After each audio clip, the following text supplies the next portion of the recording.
10वी. नुसतं नाव ऐकलं तरी थोडं प्रेशर येतं नाही का? बट हे it's a very important milestone in life. आणि म्हणूनच काळजी करायचं काहीच कारण नाहीये. आज आपण एक असा जबरदस्त आणि एकदम प्रॅक्टिकल मास्टर प्लॅन बघणार आहोत जो 10वीचा प्रवास खूप सोपा करेल. So let's get started. 10वीची भीती वाटते? वेल, हे खूपच नॉर्मल आहे. ऑलमोस्ट सगळ्यांनाच हे प्रेशर फील होतं. पण यु नो व्हॉट? योग्य प्लॅनिंग आणि एक सॉलिड मेथड असेल ना, तर ही भीती अक्षरशः गायब होऊ शकते. म्हणूनच आज आपण एक असा प्लॅन बघणार आहोत, जो फक्त अभ्यास करा असं नाही सांगणार, तर तो स्मार्ट पद्धतीने कसा करायचा हे शिकवेल. ही गोष्ट ना एकदम डोक्यात फिट करून घ्या. It's always quality over quantity. म्हणजे 10-12 तास पुस्तक घेऊन बसण्यात काहीच पॉइंट नाहीये. त्यापेक्षा रोज 5 ते 6 तास पण एकदम प्रामाणिकपणे फुल फोकसने केलेला अभ्यास is way more effective. The key here is consistency. रोज थोडं पण चांगलं. बरं, मग टाइम मॅनेज कसा करायचा? Here's a simple trick.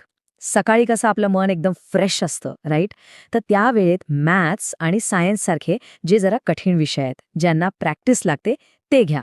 आणि संध्याकाळच्या वेळी हिस्ट्री, जॉग्रफी सारखे रीडिंग हेवी सब्जेक्ट्स म्हणजे वाचायचे विषय. असं केलं की अभ्यास खूपच सोपा वाटायला लागतो. चला, टाइम टेबल तर झालं. आता वळूया या मास्टर प्लॅनच्या कोर इंजिनकडे, त्याच्या हार्टकडे. ही आहे एक 3 step success method.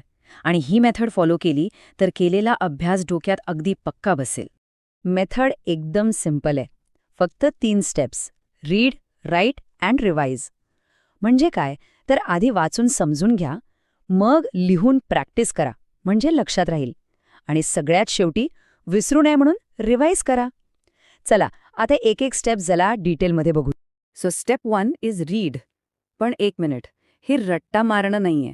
This is reading to understand. कोणताही टॉपिक वाचताना स्वतःला क्वेश्चन्स विचारा.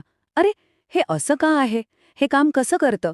स्पेशली मॅथ्स आणि सायन्समध्ये एक्झाम्पल समजल्याशिवाय अजिबात पुढे जाऊ नका. कारण अ की टेकअवे इज फक्त वाचल्याने काहीही डोक्यात शिरत नाही. ओके, आता येते second and probably the most important step: write. म्हणजे लिहून सराव करणे. ॲक्च्युली आपण जे लिहितो ना, ते आपला ब्रेन खूप चांगल्या प्रकारे प्रोसेस करतो आणि लक्षात ठेवतो. मॅथ्सची तर प्रत्येक स्टेप लिहूनच काढायची. आणि हो, हिस्ट्री, जॉग्राफी सारख्या थिअरी सब्जेक्ट्सची उत्तरं पॉइंट्समध्ये लिहिण्याची सवय लावा. बिलीव्ह मी, एक्झाममध्ये याचा खूप फायदा होतो. आणि तिसरी स्टेप आहे रिवाइज. ऐका, कितीही अभ्यास केला पण रिव्हिजन केली नाही तर सगळी मेहनत वाया जाते. So what to do? रोज रात्री झोपायच्या आधी एक 10 मिनिट क्विक रिव्हिजन. आठवड्यातून किमान 2दा रिव्ह्यू. आणि मॅथ्सचे फॉर्म्युला, सायन्सच्या डेफिनेशन्स रोज एकदा फक्त नजरेखालून घाला. It works wonders. All right, method तर समजली. आता जरा स्पेसिफिक सब्जेक्ट्सकडे येऊया. मॅथ्स आणि सायन्स. अनेकांना हे विषय जरा ट्रिकी वाटतात, राईट? बट डोंट वरी, आपल्याकडे काही स्पेशल टिप्स आहेत ज्या वापरून हे विषयसुद्धा सोपे वाटू लागतील. मॅथ्ससाठी a golden rule is practice, practice and more practice. दुसरा काही ऑप्शनच नाहीये. रोज कमीत कमी 20-30 प्रॉब्लेम सॉल्व्ह करायचीच. सगळ्या फॉर्म्युलाजसाठी एक वेगळी वही करा, ए फॉर्म्युला बुक. आणि ही टिप सगळ्यात महत्त्वाची आहे. जेव्हा एखादं गणित चुकतं, तेव्हा ते का चुकलं याचं कारण लिहून ठेवा. Remember, maths is all about practice, not fear. आता सायन्स. इथे डायग्रॅम्स स्वतः ड्रॉ करून प्रॅक्टिस करणं खूप महत्त्वाचं आहे. प्रत्येक डेफिनेशनमधले मेन कीवर्ड्स लक्षात ठेवा. रोज थोडे न्यूमेरिकल सॉल्व्ह करायची सवय ठेवा. So basically the equation for science is understanding plus practice. Okay? तर गाडीत नुसतं इंजिन असून चालत नाही, फ्यूल पण लागतं, राईट? तसंच फक्त अभ्यास करून चालणार नाही. आपली एनर्जी टिकून ठेवण्यासाठी फ्यूल लागतं. आणि आपलं फ्यूल आहे स्मार्ट ब्रेक्स आणि सेल्फ टेस्टिंग. हा 50-10 रूल खूपच इफेक्टिव्ह आहे. म्हणजे काय? तर सलग 1 तास अभ्यास करण्याऐवजी 50 मिनिटं फुल फोकसने अभ्यास करायचा आणि मग 10 मिनिटांचा छोटासा ब्रेक घ्यायचा. यामुळे कॉन्सन्ट्रेशन लेवल हाय राहतं and you don't feel tired. पण ऐका, हा ब्रेक स्मार्ट ब्रेक हवा. म्हणजे काय? तर या 10 मिनिटात a big no to mobile phones. अजिबात नाही. त्याऐवजी थोडंसं चाला, खिडकीतून बाहेर बघा, पाणी प्या.